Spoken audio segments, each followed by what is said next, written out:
Already 8টা বাজতে চললো, তবে এখনও ট্রেন ছাড়িনি। রিসিডিউল 2298 কান্ডারির একটাই সমস্যা, শুধু রিসিডিউলের ওপর রিসিডিউল। যা দেখছি পুরো ট্রেনটাই ফাঁকা, জানি না কপালে কি দুর্ভোগ রয়েছে, কখন আজ বাড়ি ফিরবো দেখা যাক। মানে এই সিনগুলোও দেখতে হয়, লোকালে মানুষ মেঝেতে শুয়ে আছে, আমরা ইরিটেট হয়ে যাচ্ছি কখন হাওড়ায় পৌঁছবো।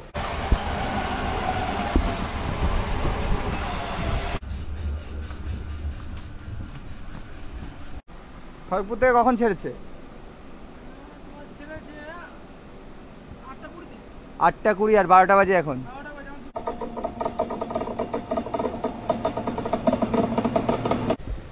কতই রঙ্গ দেখি দুনিয়ায়, আমি যেই দিকেতে চাই অবাক মনে যাই।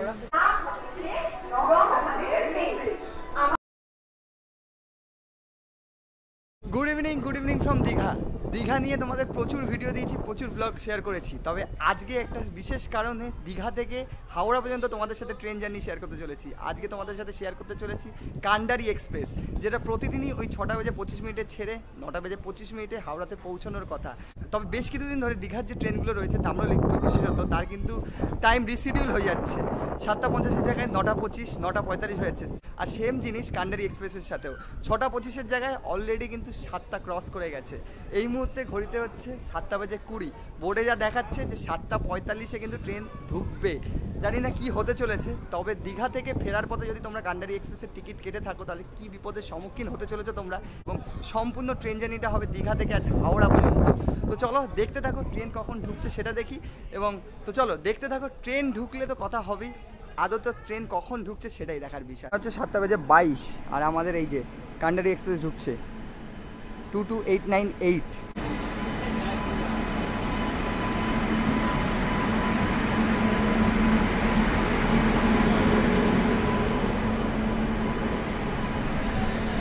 তো বন্ধুরা ট্রেন ঢুকে গেছে, বোর্ডে 7টা 45-এ দেখালেও 7টা 22-এ ট্রেন ঢুকে গেছে। তো চলো এবার কম্পার্টমেন্টগুলো তোমাদের সাথে শেয়ার করে নিই। এর আগেও শেয়ার করেছি, যেহেতু তাম্রলিপ্তটাই নম্বর চেঞ্জ করে কান্ডারি হয়ে যায়, তবুও তোমাদের সাথে একবার কম্পার্টমেন্টটা দেখিয়ে। তো হচ্ছে D4 আর এই হচ্ছে D5, তো এই কম্পার্টমেন্টেই উঠবো আপাতত। চলো, এটা একটা স্লিপার কম্পার্টমেন্ট, ঢুকেই রয়েছে এইদিকে ওয়াশরুম, এবং প্রত্যেকটা কম্পার্টমেন্টের সাথে কিন্তু জোড়া রয়েছে। আর এই দেখো পুরো কম্পার্টমেন্টে এই মুহূর্তে ফাঁকা। এদিকে সাইড সিটিং রয়েছে, আর এইদিকে যেরকম ভাই 4:4 রয়েছে। এই দেখো বন্ধুরা, এটা হচ্ছে D5 কম্পার্টমেন্ট, পুরো কম্পার্টমেন্টেই ফাঁকা। এই কম্পার্টমেন্টেই আজ আমরা জার্নি করবো, এবং প্রত্যেকটা স্টেশনের সাথে জার্নিটা হাওড়া পর্যন্ত হচ্ছে। দেখা যাক কান্ডারি আজ কটায় হাওড়ায় আমাদের পৌঁছে দেয়, সেটাই দেখার বিষয়। হচ্ছে 7টা 56, ফাইনালি আমাদের ট্রেন ছেড়ে দিল দীঘা স্টেশন থেকে।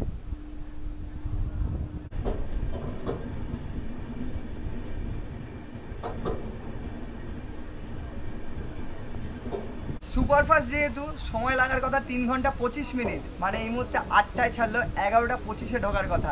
এবার দেখা যাক কখন ট্রেন ঢোকে। আর প্রথম হল্ট হচ্ছে আমাদের আজ রামনগর, এরপরেই ঢুকছে রামনগর। এই হচ্ছে D4, দেখা যাক D4-এ কিছু প্যাসেঞ্জার আছে কিনা। যা দেখতে পাচ্ছি সম্পূর্ণ ফাঁকা। দেখো এই হচ্ছে D4-এর কন্ডিশন, পুরো সিট ফাঁকা।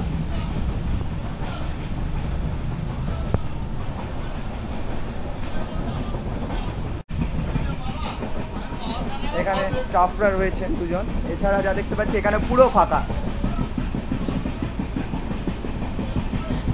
পুরো ট্রেনটাতেই হেঁটে বেড়ানো যাবে, দেখতে পাচ্ছি কন্ডিশন। তো জানি না আজকে এই ট্রেনকে পেয়েছে কপালে কি রয়েছে, কপালে কি দুর্ভোগ রয়েছে, আর কখন বাড়ি ফিরবো দেখা যাক।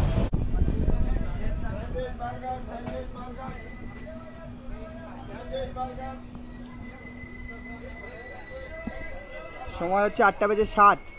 তো বন্ধুরা এই মুহূর্তে 8টা 7 আমরা চলে এলাম আমাদের প্রথম হল রামনগরে। আর রামনগর যেরকমটা বলছিলাম পুরো ফাঁকা, এমনিতেই অন্ধকার স্টেশন। এরপরে ঢুকে যাচ্ছে কাথি, আর এখান থেকে কিছু হকার উঠেছে। তো চলো উঠে পড়া যায়। রাতের ট্রেন, বাইরের দৃশ্য তেমন কিছু দেখানো নেই, তবে হলগুলোই তোমাদের দেখাবো কটায় স্টেশন, কটায় কোন স্টেশনে ঢুকছে এই ট্রেন কান্ডারি এক্সপ্রেস।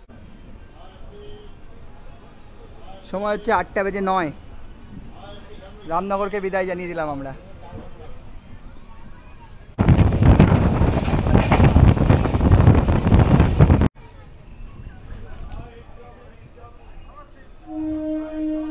চারটা 8:28 চলে এলাম আমরা কাঁথিতে, এরপর হচ্ছে তমলুক। তো চলো তোমাদের সাথে দেখা হচ্ছে তমলুকে গিয়ে। 2 মিনিটের হল্ট, ট্রেন ছেড়ে দিয়েছে।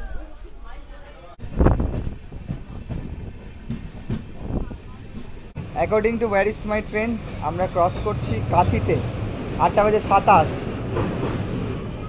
আর এরপর আমাদের ট্রেন ঢুকবে হাওড়াতে, যা দেখাচ্ছে 11:27।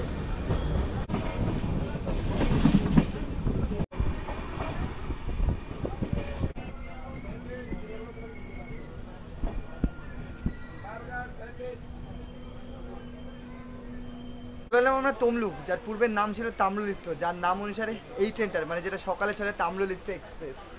আপাতত তমলুক স্টেশন দেখতে পাচ্ছি লোকজন রয়েছে, সবে অন্ধকার স্টেশন। এরপর ঢুকছে মেচেদাতে। তো যা নির্ধারিত সময় ছিল তার থেকেও কিন্তু লেটে চলছে। আগে দেখাচ্ছিল 11:30টায় ঢুকবে, এখন আবার দেখাচ্ছে 12:15টায় ঢুকবে। বোঝা যাচ্ছে না কি হচ্ছে। তো চলো তোমাদের সাথে দেখা হচ্ছে মেচেদাতে গিয়ে। এবারে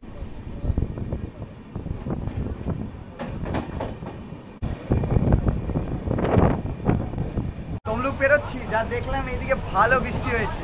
দীঘাতে বৃষ্টি না হলে তমলুক সাইডে ভালো বৃষ্টি হয়েছে। মনে হচ্ছে মেচেদা অব্দি এই বৃষ্টিটা কিন্তু চলছে। মাঝপথে হয়তো আমরা বেশি বৃষ্টিও পেতে পারি। ঝিরিঝিরি পড়ছে।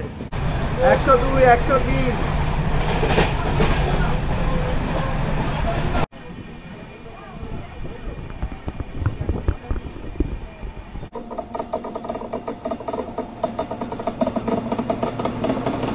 বাজে 58। শুরু হলো এবারে ভোগান্তি। আমাদের এক্সপ্রেসকে দাঁড় করিয়ে এখন মালগাড়ি পাস করানো হচ্ছে। দেখা যায় এখানে কতক্ষণ দাঁড়ায়। অনেকক্ষণ ধরে আপাতত দাঁড়িয়েই রয়েছে। পাঁশকুড়া লোকাল।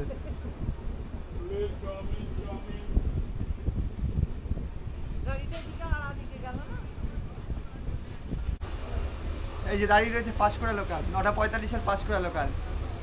ওকেও দাঁড় করিয়ে রেখে দিয়েছে।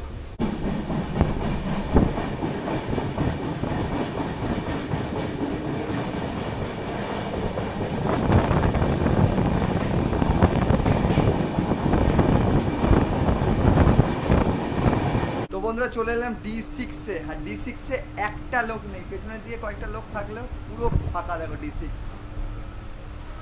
আর আমাদের ট্রেন আপাতত যাচ্ছে, চলছে। দেখা যাক কেউ আছে কিনা। দেখো পুরো ফাঁকা D6, কেউ নেই যা দেখা যাচ্ছে। এই হচ্ছে কন্ডিশন। আর ট্রেন চলছে, আর বাইরে বৃষ্টি কিন্তু হচ্ছে ঝিরি ঝিরি।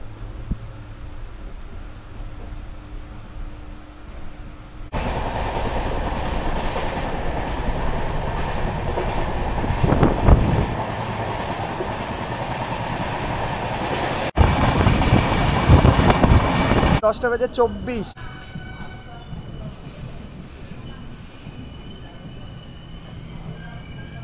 চলে এলাম আমরা মেচেদাতে। আর ওই দিক দিয়ে একটা এক্সপ্রেস পার হচ্ছে, বোঝা যাচ্ছে না।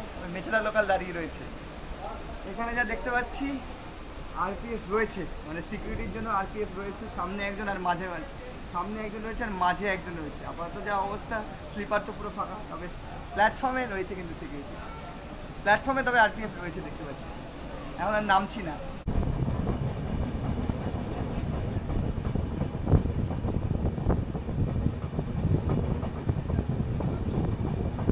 এসে তার 1 নম্বর প্ল্যাটফর্মে দিয়েছিল। এরপরে উলুবেড়িয়া। চলো তোমাদের সাথে গিয়ে দেখা হচ্ছে সেই উলুবেড়িয়াতে।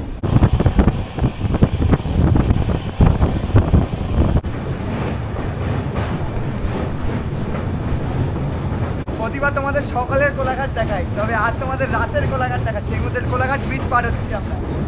তবে এদিকে বোঝা যাচ্ছে বৃষ্টি ভালো হয়েছে।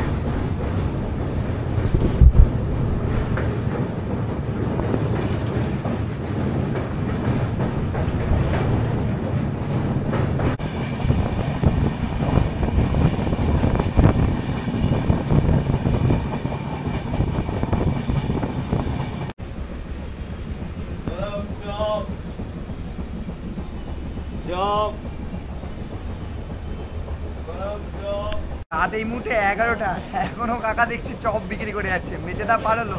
মেচেদা মানেই কি চপের জন্য বিখ্যাত? তোমরা কমেন্ট করো। রাত 11টার চপ কে খাবে ভাই, আমি তো বুঝতে পারছি না। তবুও উঠছে যদি কেউ নেয়। এটাই হচ্ছে জীবন আর জীবিকা।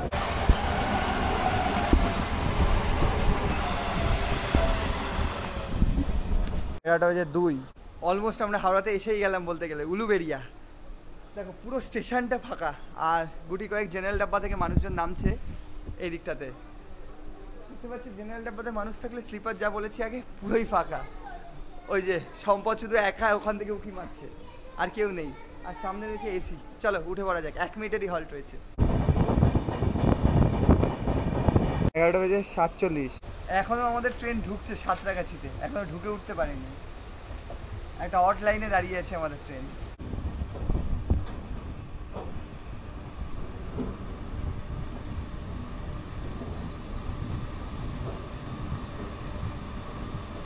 আমার হচ্ছে 11:53। তো বন্ধুরা এই হচ্ছে সিচুয়েশান। 12টা বাজতে যায়, এখন আমরা হাওড়া পৌঁছোইনি। কখন পৌঁছানোর কথা? 9:25-এ ট্রেন। প্রথমে তো রিসিডিউল, যখন 8টায় ছাড়লো 11:25 ক্রস করে এখন অলমোস্ট 12টা। এখনও যা মনে হচ্ছে এখনও 15-20 মিনিট টাইম নেবে।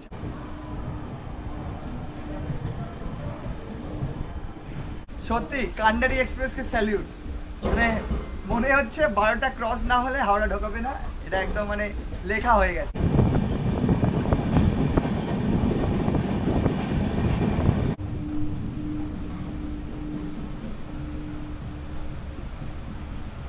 D3 থেকে হাঁটা শুরু করেছি, D7-এ চলে এলাম। পুরো ট্রেন ফাঁকা, যা দেখতে পাচ্ছি একটা মানুষ নেই। এই হচ্ছে সব স্লিপার কম্পার্টমেন্ট, দেখো পুরো ফাঁকা। সামনে হয়তো কোনো এসি কম্পার্টমেন্ট রয়েছে। খড়গপুর থেকে কখন ছেড়েছে? 8:20 আর 12টা বাজে এখন। এই যে লোকাল, খড়গপুর লোকাল পাশে দাঁড়িয়ে। রামপুরহাট যাবে? তাহলে তো গাড়ি পাবে না মনে হয়। গাড়ি মিস। একদিকে খড়গপুর লোকাল আর একদিকে আমরা কান্ডারি এক্সপ্রেস, দুটোই কিন্তু ঝুলছে। অনেক প্যাসেঞ্জার আছে, বলছে বোলপুর যাবে, আবার আমাদের গাড়িতে কিছু জন আছে বর্ধমান যাবে। তাদের সিচুয়েশান খুব খারাপ। মানে 12টার পর এমনি কিছু পাওয়া যায় না, তারপর এখন সারা রাত হাওড়াতেই কাটাতে হবে।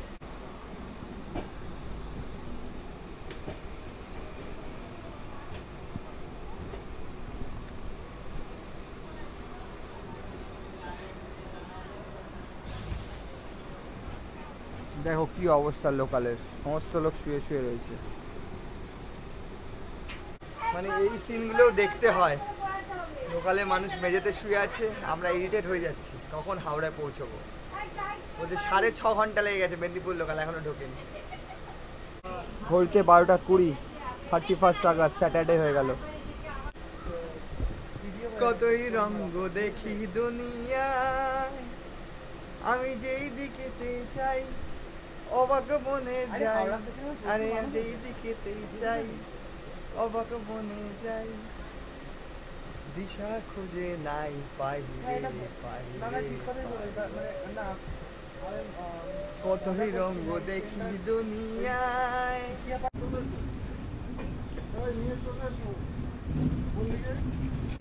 মেন সমস্যা এই যে নতুন ব্রিজটার কাজ হচ্ছে, এর জন্য একাধিক ট্র্যাকের কাজ চলছে।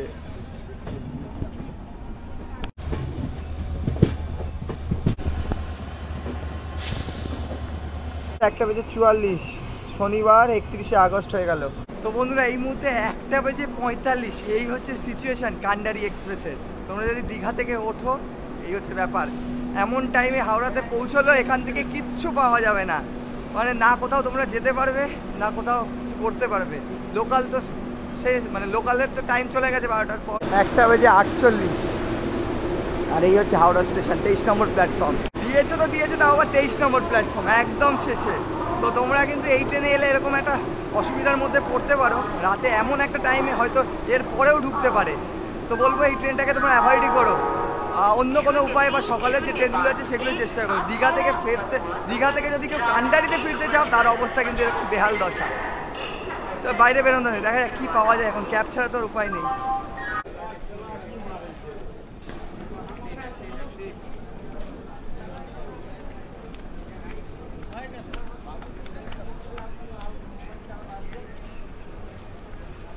এই হচ্ছে হাওড়া স্টেশনের মাঝরাত।